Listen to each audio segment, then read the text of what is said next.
Namaste Vasudevaya. Om Namo Bhagavate Vasudevaya.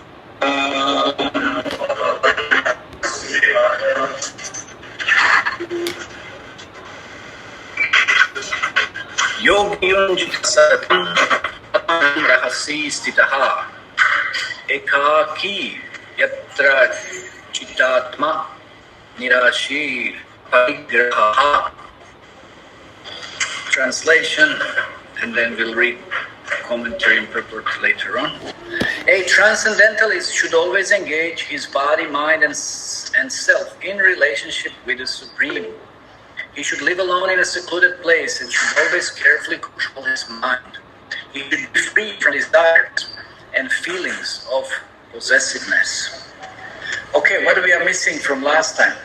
Missing some commentaries? Or what do we...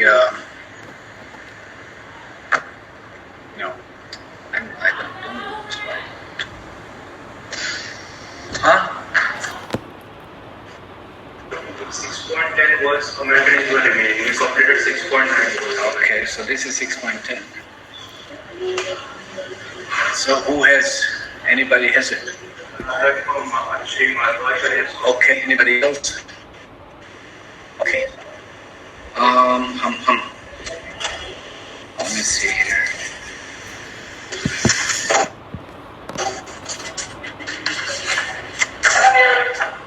5, 6. Feeling of possessiveness. Okay, what do we remember? Do you remember anything? It has been a while, right? Last week there were some other things going on. We didn't have this discussion on Bhagavad Gita. There was a seminar by Maharaj, Haldar Maharaj going on. So, what did we discuss last time? Prabhuji, you said the verse... I said, or what Bhagavad Gita said? Yes, you explained the... Okay, I explained the Bhagavad Gita. It is given that yogi should live in a secluded place, but you mentioned that in this time the mind and the hearing is so corrupted that even if we go to a secluded place, the images and voices will be there in our mind. So in this time, going to a secluded place isn't worth it, rather you should clean your mind by chanting. Yes, it's very difficult to go to any secluded place because our mind is filled with so many impressions. So it is very difficult to, even if we find, but really not a very secluded place. Can you find a secluded place? It's very difficult. I mean, you really have to go somewhere into the jungle, but then how are you going to sustain yourself there? You're not equipped for that either. You already have to be a yogi. If you want to survive like this, you already have to be a yogi. Not that you start becoming yogi and first going to the secluded place. That's going to be very difficult. Nobody would last for a few days, or to speak of weeks, months, or anything more than that. So one has to be equipped already. Any other points? You also said that you should engage all your senses in the service of Krishna. Like eyes, you can see the idols, the smell, you can smell the flowers that look. What was that in relationship to what? In this verse 6.10, Krishna says that one should engage his soul, mind and body in service of the Supreme. Okay, so here in the text 10, Krishna is saying that all mind, body, man, tan, bachan, everything should be engaged in his service. Okay, so then?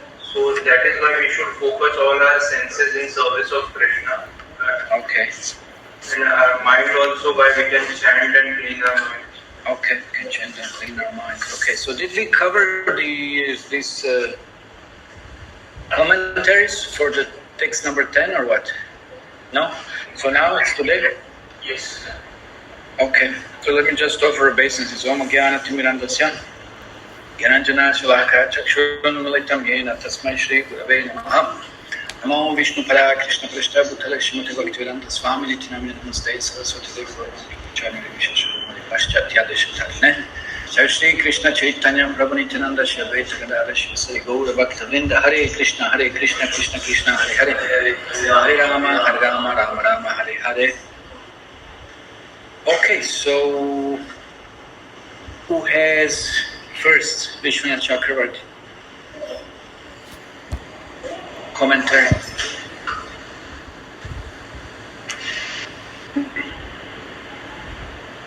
Huh? Who has this? Pranil Bro has. Yeah, but he's not here. Okay, Ramanuja. Ronak, okay, come and say Ramanuja. Gaurav, you're next. Madhvacharya, okay. Rohan is number. Yeah, now I know, but I asked, you didn't say. Okay, Rohan. Ronak. How is it to be done? I have to come there? Yeah, you want to put a chair here or something? Yeah, bring one chair. Everyone can sit.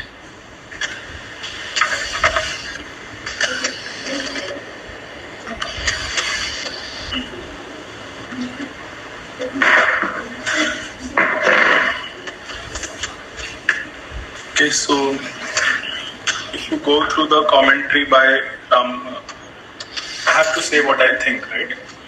Preferably. Whatever you've understood and whatever you didn't understand. Okay. Just to make them understand what Vishnu Chakravarti said. Correct. So I request all of you to go through Ramanujacharya's commentary. I will give you a minute.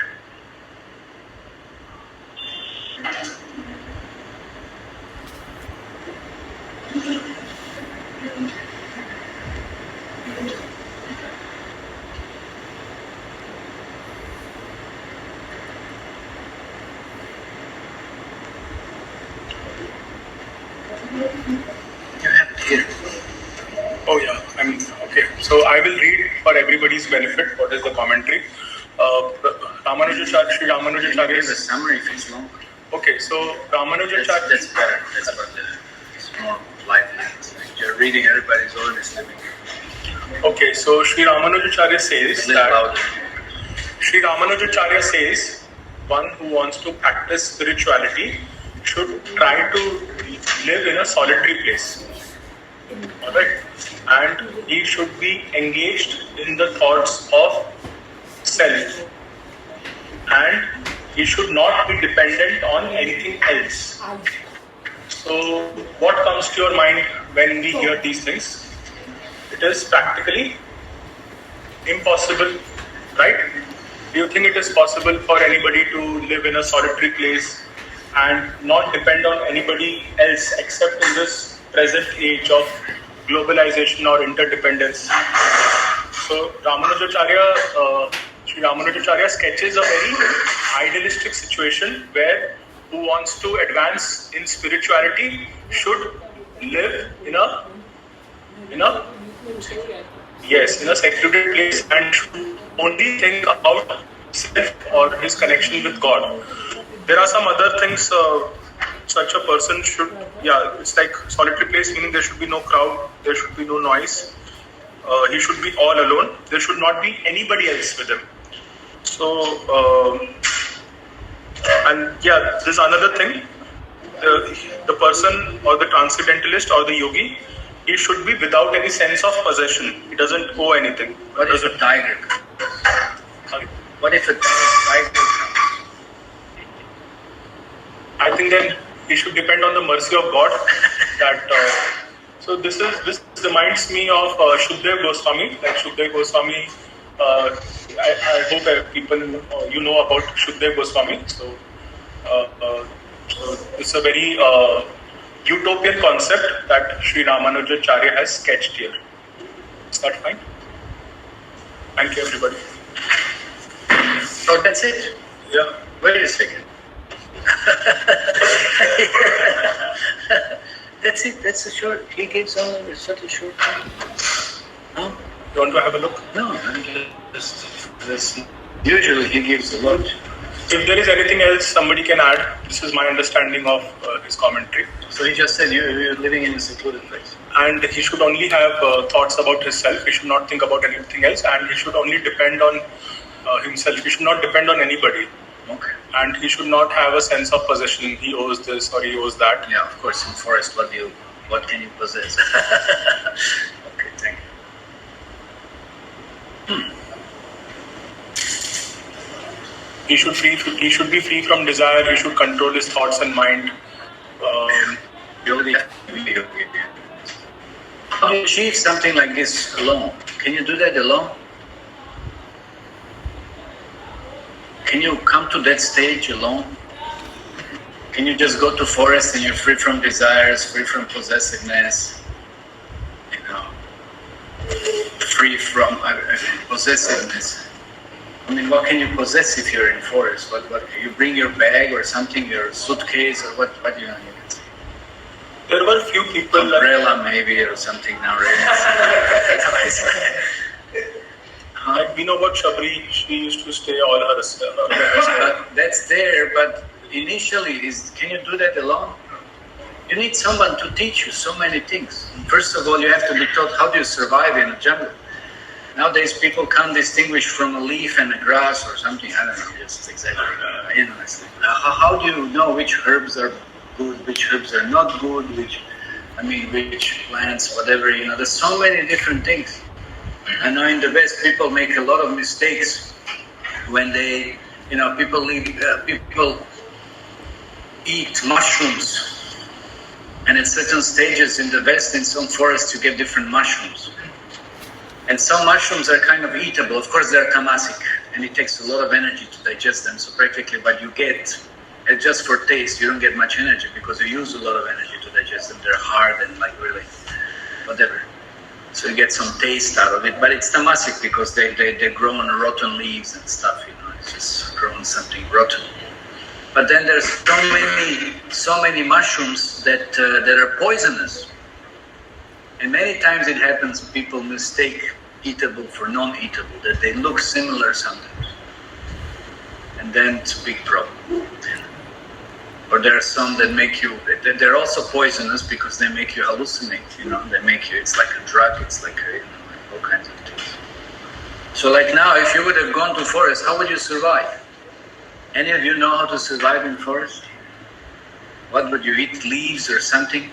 We just heard a story in Mahabharata. There was a story of Aruni, I think it was Aruni, who was chariot driver of sun god. No, not Aruna. Aruni different. Aruni, Veda, and Daumya. They were three disciples. No, Veda. What's it? Yeah. Anyway, it's a story of them, and then one of them, he was first taking milk. First, he was begging. He was begging. Anyway, it's a long story. He was begging and subsisting on that, and the guru told him, "You can't beg. You should. If you do that, you can't take it yourself. You should give to guru." So then he was giving to guru, and then still he saw his, feet, and I said, "What you doing?" I said, "I'm going and begging again." He said, "You can't do that. That's a burden on householders. You're asking them so many times. For charity like this, that's not good either." So then he saw he was still, very stout, and I said, "Okay, so what are you doing now?" He said, "I'm drinking milk from the cow." "But if you're drinking milk, but then what will calf get?" And then he stopped that, and then still the guru said, "What are you doing now?" He said, "There is a foam from the calf that also comes. I take this foam." He said, "Also, you shouldn't do this either." I said, then how will I?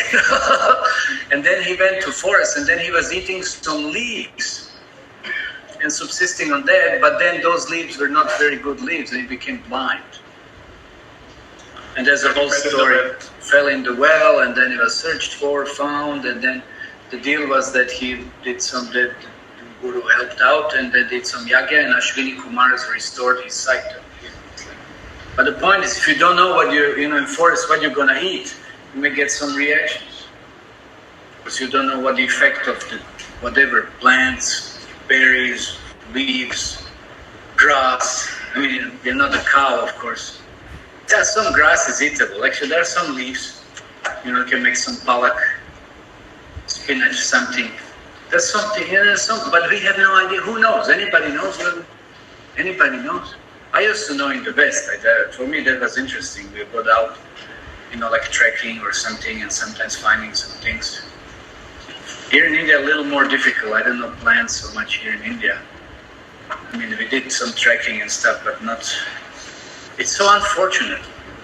There is this Shayadri range, and there is one place, one devotee has a farm, and it's a place where Lord Rishabdev left his body, and it's the place where Shankaracharya meditated first to achieve Shakti. Then he went out and preached.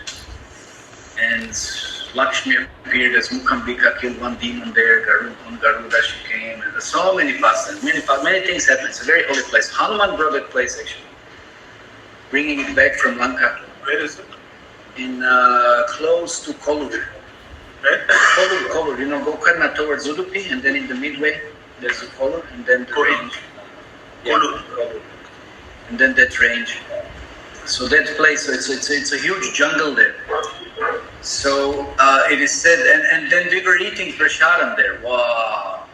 And they say they don't take any medicine because they take all these leaves and whatever herbs and this and that. They mix it as a spices. They said it has such a medical effect. You don't need medicine. And this whole place, it's ranged it's a seventh place in the world in terms of flora and fauna, the variety, diversity of flora and fauna. So many things are there. But we have no idea. What is our education? What is our education? How are you going to survive? What you going to eat? What you do? We have no idea about anything as such. We just know how to go to store maybe and purchase some, who knows what, chemicals, So horrible. They used to live all by themselves. Who? The ones you're talking about. Yeah. They have their farm a little bit. They grow things. They have cows also. They have plenty. They're disconnected from outer world. Yeah, it's pretty much self-sufficient. Of course, if you can live such a simple life, what to speaking, you just go into forest. You don't even cultivate the land or something. You just go to forest and then live out of forest. Like Lord Ramachandra. Can you imagine Lord Ramachandra? He was eating in forest. He was just living out of forest for what? 14 years. 14 years. Eating different roots and fruits. Fruits and roots. Roots, we even don't know which roots. What are the roots that we eat? Okay, let me see now education. Let me see how you're educated in nutritious, how is it called as a science? Nutrology or something, I don't know how you call it. Okay, so which are the eatable roots? Wait a second, let me see for a second. Everybody should raise the hand, at least something you should know. Which roots are eatable roots? Of course, if you're Jain, you won't eat that either because they say it's tamasic, but which root? Lord Ramachandra did, so we do, which roots are eatable. Okay, tell one root. Radish, okay, radish, good. Radish is one root. No, everybody ate radish. Radish, what else? Okay. Sweet potato. Okay. Then if it's sweet, there must be also some other potato. When you say roots, there's another. Yes. Arbi, my favorite. Radharani's favorite actually. Dry one, not the wet one. So. Yes. Turmeric. See, turmeric, nice. Turmeric, such an important. What else? Okay, Parishi. Huh? I don't know something. You say something. What does that mean? Huh? Asafoetida. Asafoetida is not a root, Baba. That's how you call it? That's sap, right? Or some kind of stone. What is the asafoetida? It's a kind of sap, a dried sap. It's not a root. Peanuts, it's not a root, Baba. See? Yeah, beetroot. That's when you say root, then it's beetroot. Huh? What else? Carrots. You don't eat carrots? Nobody eats carrots? See? So if you're just walking around and you don't know, how will you survive? Maybe you can eat some leaves, but again, what will be the effect? And you don't know the carrot is inside. See, we are living in this world, we have no idea. We have no idea. I come to the farm and sometimes then I ask, what are these different plants? Because here in India it's a little bit different. In the West I know pretty much, but here, like dal or something, something is inside. And I never knew some things grow like in such particular way. You would just miss it. You would die starving. And you have so much wealth around you, and because you're ignorant, you have no idea. And you just die starving because you're ignorant.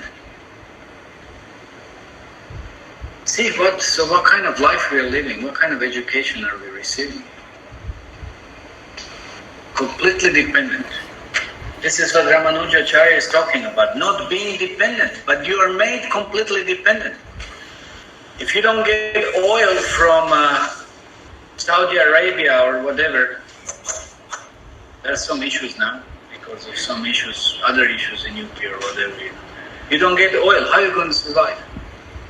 Because of oil, you're importing so many things from so many other places. So how are you going to survive? You have no idea.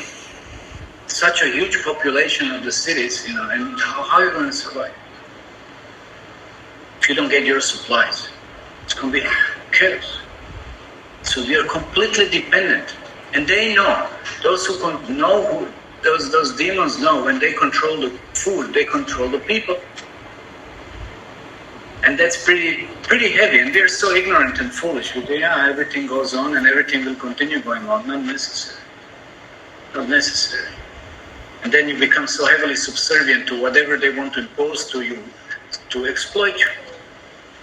Just because of our ignorance. But they keep you in ignorance. But you agreed to be ignorant. That's your problem. You agreed to be ignorant. You just like your mobile, internet, and this and that, and you think that's the goal of life. Okay, let's see. You agreed to be ignorant. You agreed to be exploited. So then don't complain. It's a big problem. Yeah. In present universities, they teach about trade and they teach about globalization. They advocate such things. They say that everything on internet, sure, everything on internet. Just dial in Amazon or some nonsense, whatever this and that. Like if Spain makes more tomatoes, then they should be allowed to make tomatoes, and if your country makes potatoes, then they should make potatoes and they should trade among themselves. Yeah, and just make everybody dependent. And make farmers also just, cultivate one type of thing, and then what if all this fails? But they prove it mathematically that it is there is something known as there is a curve on which they say that if you specialize in what you do, then the total product. What if your product fails?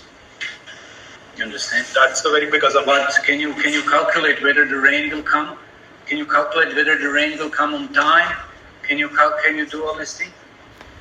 Sounds very nice, but practically, how many farmers take their lives, because they've been put into debt and took so many loans which they couldn't repay, and so many. See how these demons are cheating.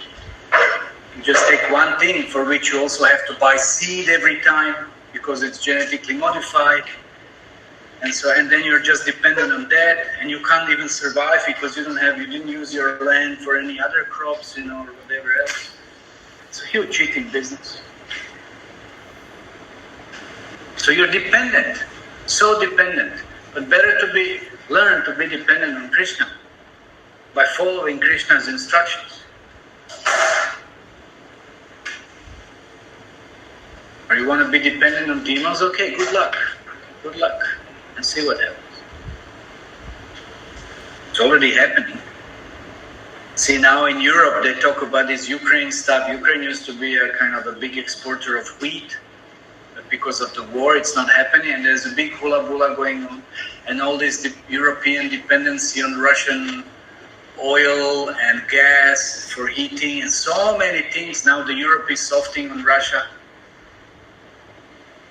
So many, it's all just politics. It's all just dirty politics and profitable interests. That's all. Nothing to do with anti-Jesus. Anyway, so now be independent. Now you're going to be independent. It's a joke. You can be independent. You go to have your own farm. At least in India, believe me, at least in India, you can be to some extent independent. Even in the West, you have a farm, they'll put so many taxes and so many conditions and so many things. Otherwise, they won't even allow you to grow anything on your own land. Or you'll have in some countries, I heard, it's even worse case. They have some mafia people, and mafia means like gundas. You can't even have your own land. They all possess they have the land. Nobody can have. I couldn't believe when I heard it, but there are some places like this. You can't even possess the land, practically. So it's so hellish. Now you can't have a water source.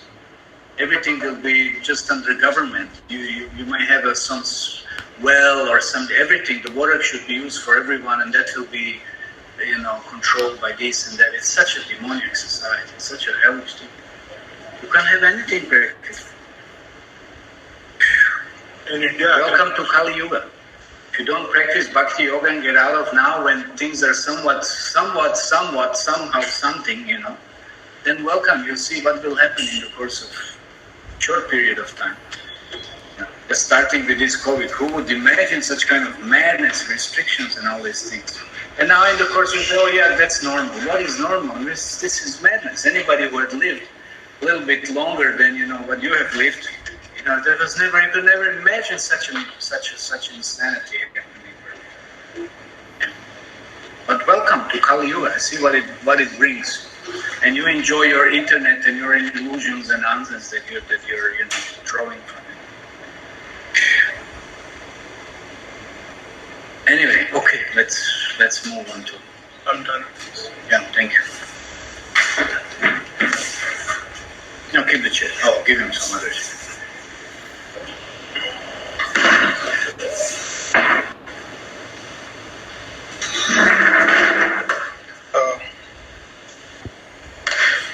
So there are three types of realization. The yogis who are meditating in Himalayas, they are meditating on... louder. Tapan, can you hear him? Yeah. Okay. So there are three realization. So God can be realized in three forms, like Brahman, Paramatma, and Supreme Personality of Godhead. So this can be explained with the help of example like sun. If we understand the sun rays, so it is the Brahman feature. If we understand the surface of the sun, it is the Paramatma feature. And if we understand the sun itself, then it is the Supreme Personality of Godhead. So that Krishna devotees understand the sun, Supreme Personality of Godhead. And the yogis are understanding only the Brahman feature. So that is only the sun rays. So that's why the devotees are on the higher platform. And ultimately everyone has to go to that stage only, last stage, that is understanding the Supreme Personality of Godhead. And here the Sridhara Swami commentary says that one should leave, like there are many yogis, but Krishna tells that one who lives in secluded place with devoid of any desire is the topmost. It's not the topmost, like one in best yogi. He is the best yogi. So he is the best yogi because if one doesn't live in a secluded place, then he will be distracted. Like we all are distracted. We go outside and we see nice car. Oh, मेरे को एक बार चलाना है, एक बार बैठना है, इस पे बैठना है एक बार. We see some like beautiful Matajis. Everybody get distracted. So that is why secluded place. But now it is not possible. Secluded place to stay in temple is like very good. So that's it. Sorry for any mistake if I have anything anyone likes to add, then we can proceed.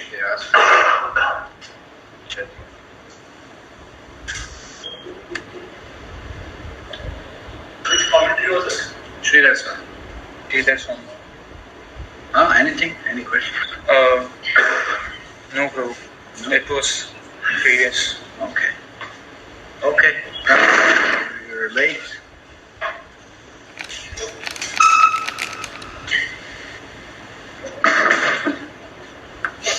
Hare Krishna. Green leopards.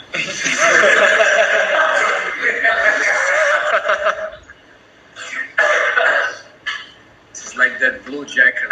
You know the story of the blue jacket? This is blue jacket, green leopards, and Srila Vishwanath Chakravarti Thakur has given a very small commentary. He says a yogi always performs yogas with his angas. He also stresses that a yogi or a transcendentalist who's reached a yoga ruda stage is always in samadhi. what is yoga ruda stage? You have to explain to people. That's the topmost stage for any yogi to perform. There are several stages. And the topmost is Yoga Ruda stage, where a yogi is always in samadhi. So now what exactly is samadhi? Krishna explains in this verse that a true transcendentalist or a yogi always Are you engages... wearing some lenses? Yeah. Why? I can't see without you. This looks fun. Anyway.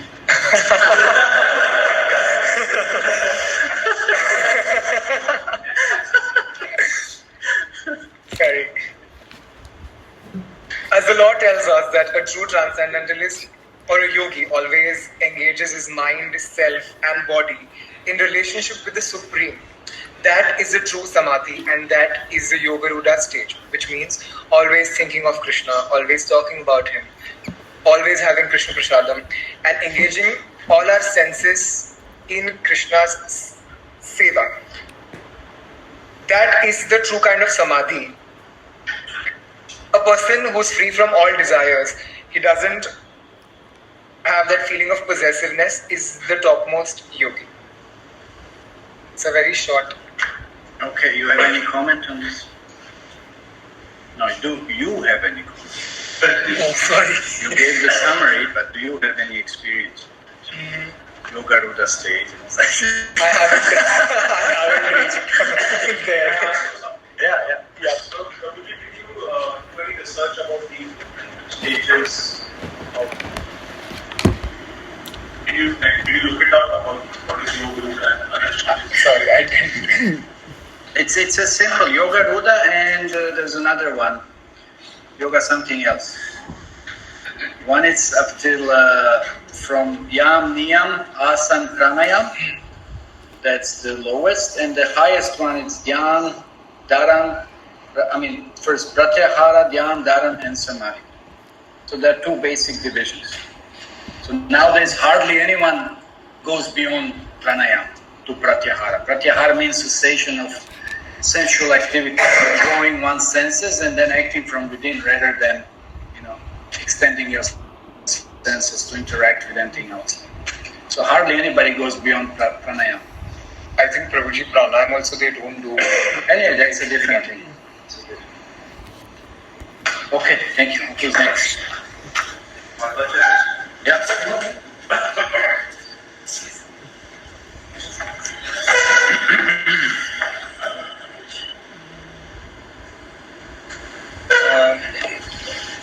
Okay, we'll discuss about Sri Madhvacharya's commentary. Now, in the earlier few commentaries that you heard, they all said you have to go to a secluded place, but Madhvacharya does not mention at all that you have to go to a secluded place.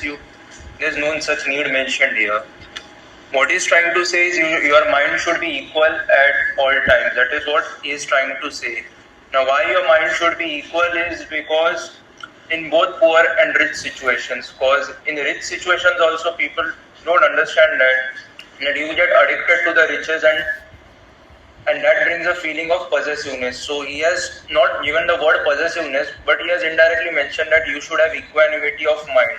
He has also explained two words in the verse, yunjita, which means concentration in meditation, and the word atmanam. Atmanam in Srimad Bhagavatam and Bhagavad Gita, but various places sometimes Atmanam means mind, sometimes it means soul. Here it means soul. So basically what he's trying to say is your mind should be equal at all times. And how you should do that is to focus your mind on the soul.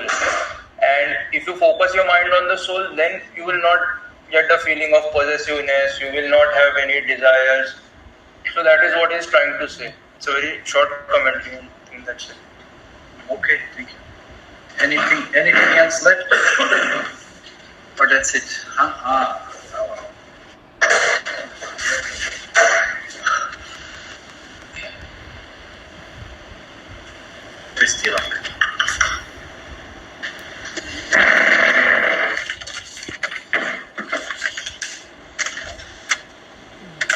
Very cheating with Sri Keshav Kashmiri has mentioned that realization of soul can be done by dhyana, meditation or yoga. Don't look there also, they think.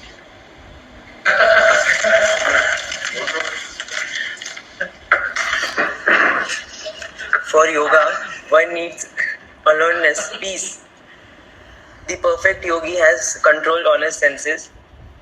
As my opinion, dhyana yoga is rarely possible in this age. What's the point? We can read from here.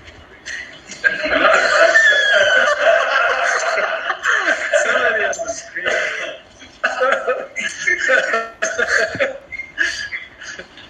supposed to give a commentary, summary. I have. You have summary. Is that long? As my opinion, dhyana yoga is rarely possible in this age. But one can attain the same level of spirituality or the position by bhakti yoga by always remembering Krishna, chanting his holy name. A pure devotee always remember Krishna. He never accept anything that's after or beyond Krishna. As same as a perfect yogi, a pure devotee also has control on his senses.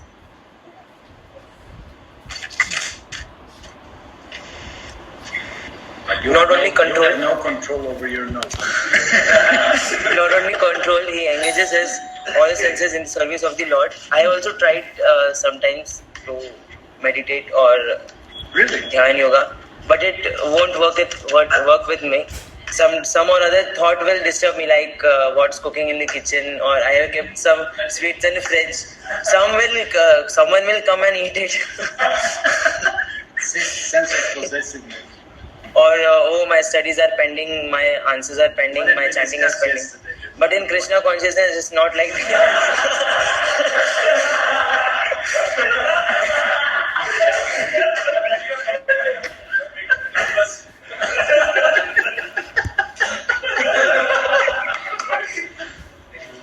No, but important point. What did we discuss yesterday? Chaitanya Charitamrita class. What did Chaitanya Mahaprabhu say? What was the... What people study false information. No, about teaching. What teachings? Huh?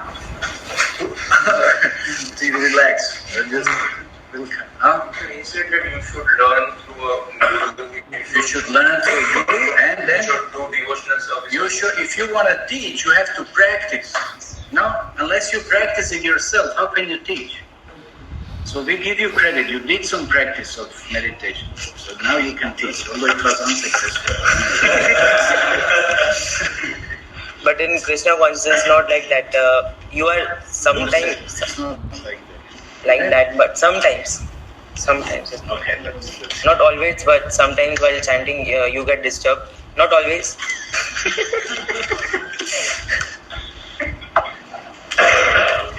Don't keep sweets in the fridge next when you're chanting. Either you A finish devotee them is- before or distribute them. As same as the yogi, devotee is also a perfect yogi in bhakti yoga. Hare Krishna.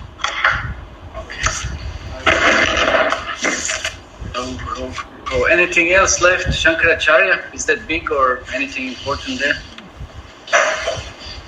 Oh. Shankara, words alone or in concentrate the mind, desisting from acquisition, that's pretty much the same. Set for rules, okay, discipline, succeeded in yoga. Okay, pretty much the same thing, nothing unique. Okay, so we're reading Srila Prabhupada's commentary, Srila Prabhupada's purport. He says that Krishna is realized in different degrees as Brahman, Paramatma, and the Supreme Personality of Godhead. That we already heard, example of the sun. Krishna consciousness means concisely to be always engaged in the transcendental loving service of the Lord. But those who are attached to the impersonal Brahman or the localized super soul are also partially Krishna conscious, because the impersonal Brahman is a spiritual ray of Krishna and the super soul is the all-pervading partial expansion of Krishna. So they're both Krishna also. They're all Krishna. It's all Krishna. It's all part of the Absolute. But the problem is you can't serve the Absolute in those forms. Can you serve the light? Can you serve the energy? You can't. Can you have an exchange with light or energy? Or heat, whatever forms of the energy? No, you can't. So, but then you may say, oh, why should I serve? Why do I need to serve? Because that's how you're alive. That's how you exist, by service. If you don't serve anything or anyone, then how are you going to, like, let's say, how many of you have, anybody has pets? Any pet in the house? Huh? What? Had, you had. Okay, or have or had, doesn't matter. Okay. I mean, I'm sure everybody has some ant in house or something. Maybe some tick or, that's also there. That's a pet, Maybe you're not so affectionate towards, or whatever else might be there, Some fly comes in. These are all some kind. But we all serve them indirectly or directly.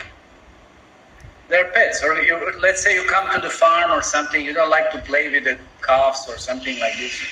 No. They're pets, of course. Nowadays it's difficult. It's not so easy to have a pet. You really have to take care, and you really, I mean, in the best, people are obsessed with all kinds of pets because they don't have any other friendships.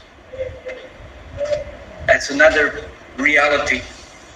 They can't trust anybody. They can't deal with anybody. It's pretty heavy. Then what? Then you have your either dog, or you have your white rat, or you have carrying it around, or you have iguana, or you have I don't know what else. They have all kinds. You have a smoked pig or something. I don't know. They even keep that at home.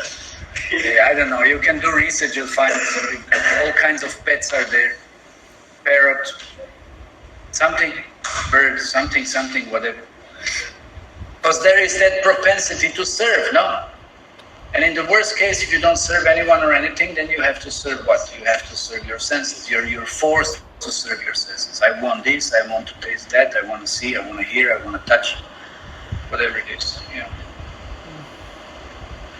So that service propensity, it's our dharma, that is what is intrinsic to us. We have to serve. So then when you meditate on Krishna, you want to build the highest possible relationship, and that expression of that relationship is through service. That's how it is expressed. Then it's to Krishna as a person, not to Krishna as a emanating Brahmajyoti light or something like this. How do you serve the sound Om? How can you have a relationship? You can't. But when you say Krishna, that's a whole different thing. It's the absolute form of the Supreme. Okay. So, but those who are attached to the impersonal Brahman or localized super soul are also partially Krishna conscious, because the impersonal Brahman is the spiritual ray of Krishna, and the super soul is all-pervading partial expansion of Krishna.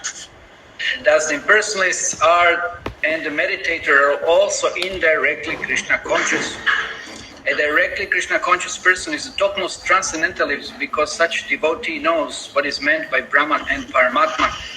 His knowledge of the Absolute truth is perfect, whereas the impersonalist and meditative yogi are imperfect Krishna conscious. This is why, because when we talk about Brahman, it describes the eternity feature of the Lord. Brahman means eternity, Sat. Paramatma gives you realization of eternity, that means Sat, and Chit. Chit means cognizant potency, knowledge, awareness. But Ananda comes from understanding the Bhagavan feature of the Lord. And Ananda is bliss. Do you get bliss by being on your own? That's the whole point. You serve yourself, you won't get so much bliss. Again, coming back to service, you serve somebody else, you'll get the bliss. You'll get some interaction, you get some response. Sometimes you see the kids. If let's say you wanna kind of draw their attention, whatever, this and that, and they just, or anybody else, and somebody just ignores you, how does that feel?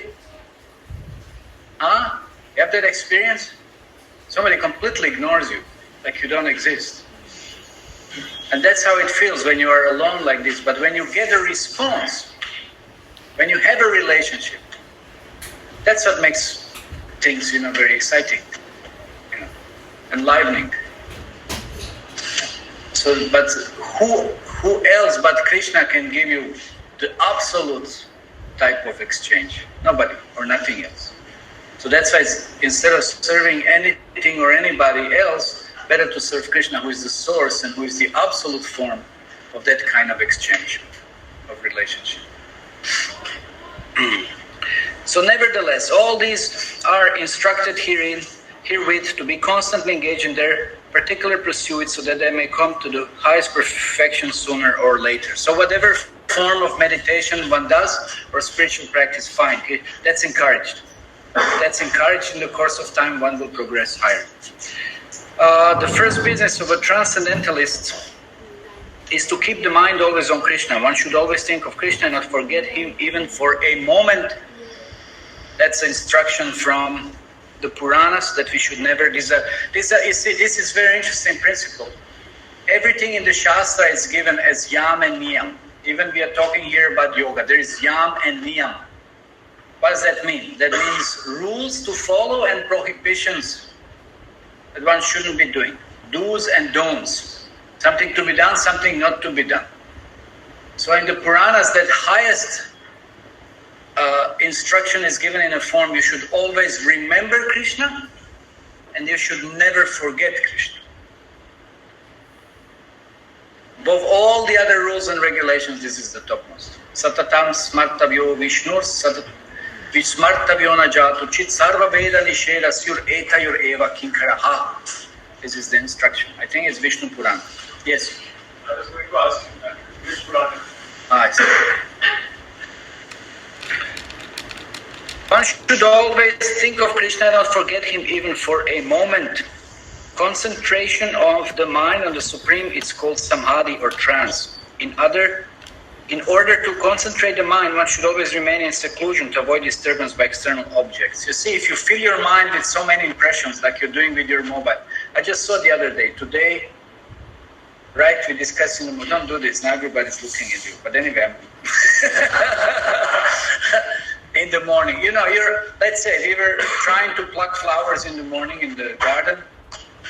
And of course the rain came and then we put some bhajan. And then you get this bhajan and then this madness, the whole this whatever is going on, medias, they keep on, giving you so many other options below, like look at this, look at this, look at this, look at this, look at this, look at this. I mean, and he was strolling, going, where is the end, Once you see something, then you look at that, it's just madness. I said, switch it off, just it's just really madness. And where does it lead to? So many crazy impressions upon the mind, And then how can you focus on anything?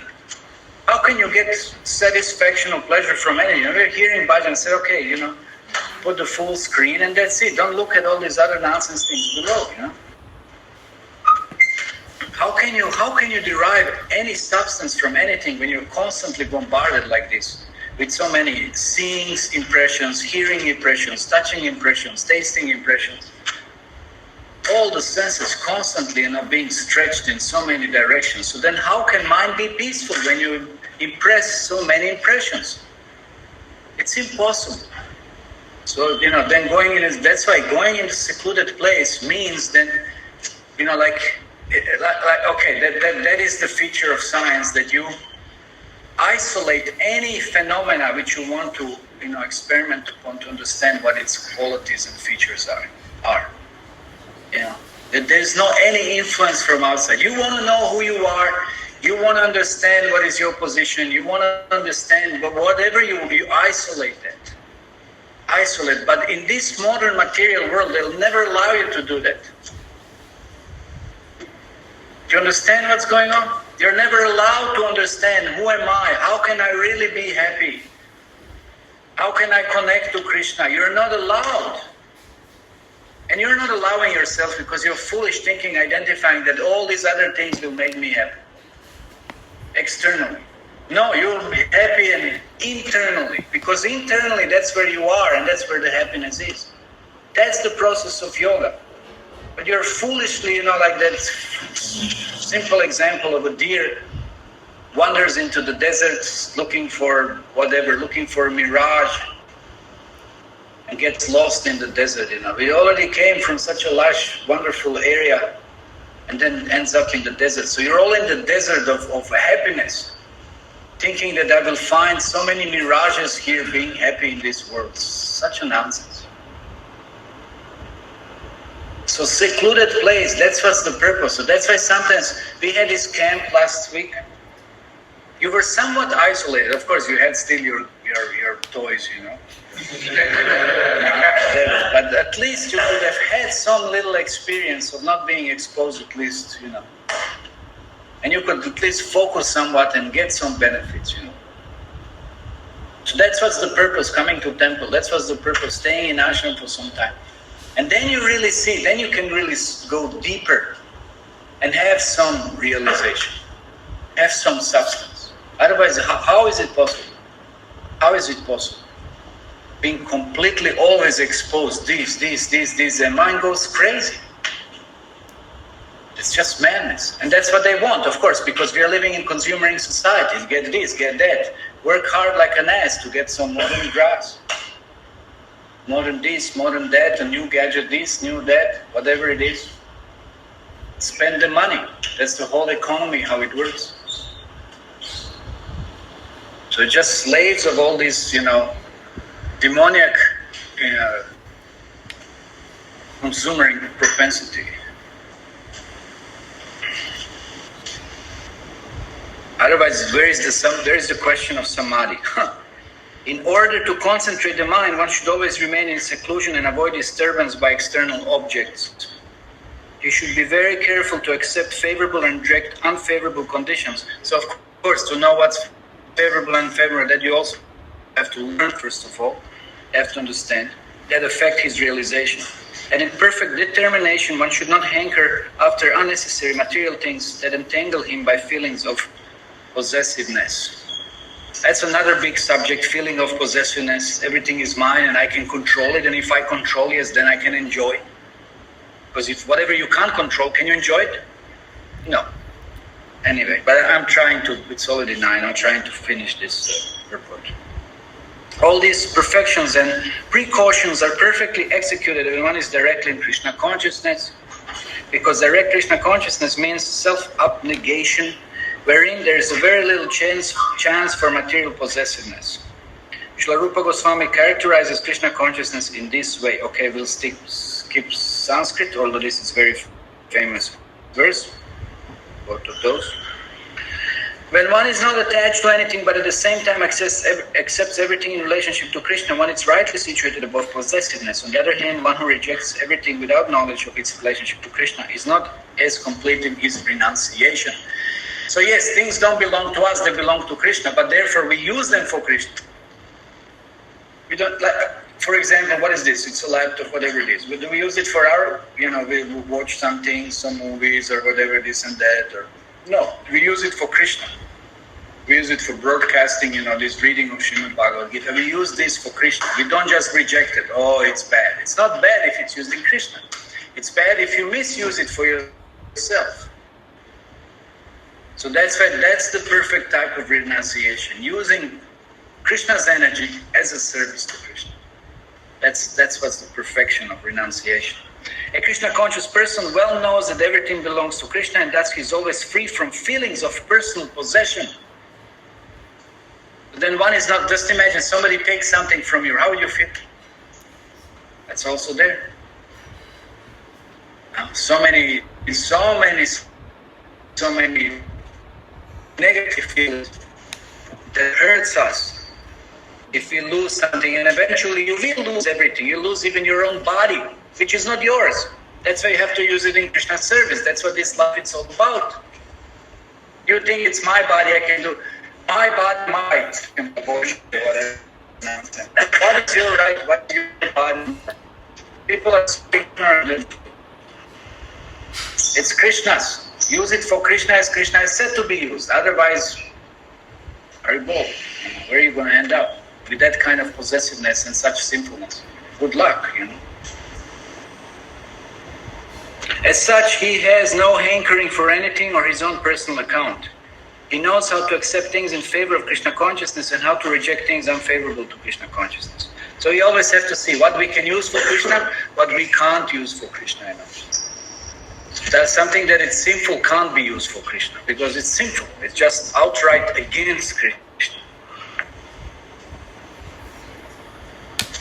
He's always aloof from material things because he's always transcendental and he's always alone, having nothing to do with persons, not in Krishna consciousness. That's what it means. Alone meaning not with those who are, having such material propensities. Therefore, a person in Krishna consciousness is the perfect yogi, Haribol. And here, Srimad Bhagavad Gita ki jai, Srila Prabhupada ki jai. We have some prasadam to distribute now. So we will end on time. Hare Krishna. Hare Krishna, Prabhuji. Thank you very much, Prabhuji.